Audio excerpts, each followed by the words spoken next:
Have you ever wondered what existed before the first sound? Before light?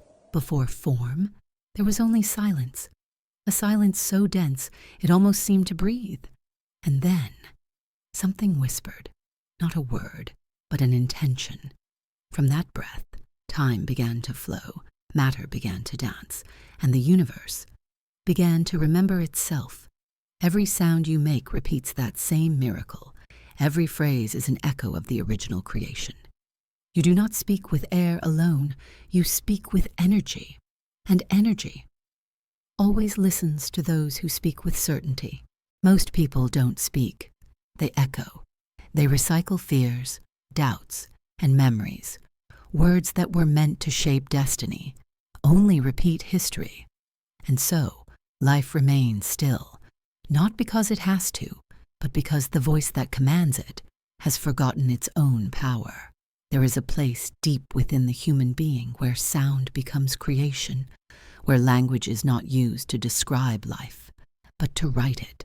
It was there that the prophets spoke, where the mystics whispered to the wind, where the ancient sages understood that to speak rightly is not to ask, but to align, not to beg, but to bring forth, not to wait, but to declare in that space.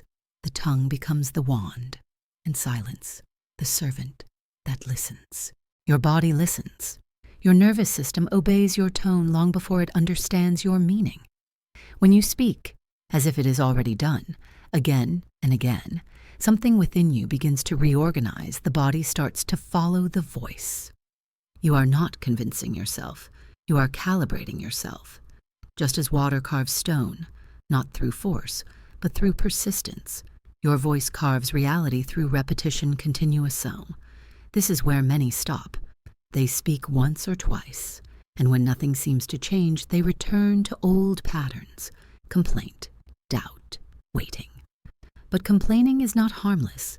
It is a spell, written in the language of lack. Every time you say, "Nothing ever works out for me," you're not just venting, you're instructing your subconscious to repeat it. The body remembers what you speak. And when you keep repeating the language of powerlessness, your energy begins to rehearse defeat. You can describe your life, or you can design it. But you can't do both. It's not about pretending everything is fine. It's about choosing where to place your creative fire. Don't speak what frustrates you. Speak what frees you. When your words stop feeding despair and start declaring direction, life responds in equal measure. Sound is not communication. It is creation. Every word is a tuning fork. When struck with clarity, it reorganizes the field around you. Say, "I am loved," with doubt, and the vibration scatters. Say it with certainty, and reality bends to meet you. This is not mysticism. It is resonance, frequency, alignment. When you speak with conviction, the universe recognizes your voice. The mind believes it leads, but it is the body that makes belief real. When voice and body agree, manifestation stops being effort and becomes echo. You do not speak to become. You speak because you already are. Your words stop reaching and begin anchoring. You don't call what you desire. You confirm what already exists. But certainty is not loud. It does not need to shout. It moves quietly, like gravity, unseen yet undeniable. The most powerful beings are not those who command others, but those who command their inner voice. They don't wait for proof. They become the proof. You see, creation doesn't begin when the world believes in you. It begins when you believe what you say. Every sentence is a seed, but only faith waters it. And faith is not an emotion. It's a frequency. It's the space between your breath where you stop hoping and start knowing. When you begin to speak from that knowing, life rearranges itself. People appear, opportunities align. The right words seem to find you at the right moment. It's not coincidence, it's coherence. Reality always matches your internal rhythm. That's why your voice matters, not just the words, but the tone behind them. Every vibration tells the universe, this is what I am choosing to be. So if your words are weak, life will echo weakness. If your words are clear, life will harmonize clarity. The universe isn't testing you. It's tuning to you.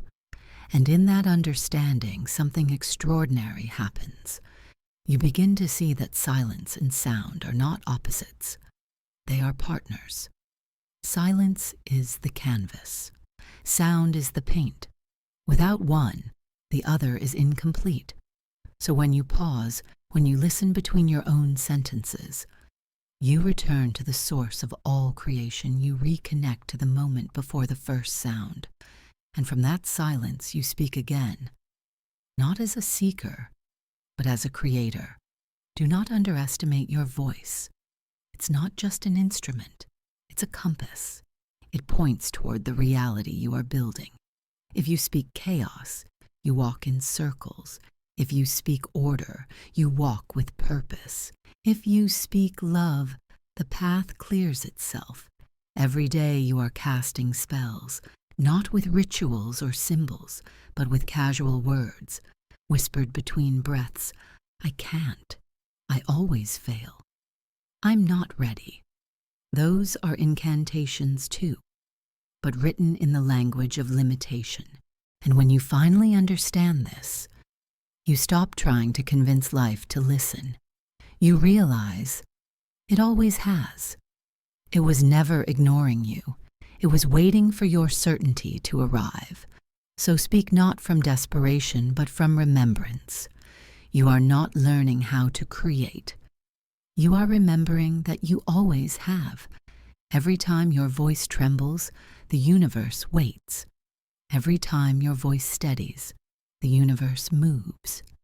Speak, not because you need to be heard, but because your words are light, and light was made to travel.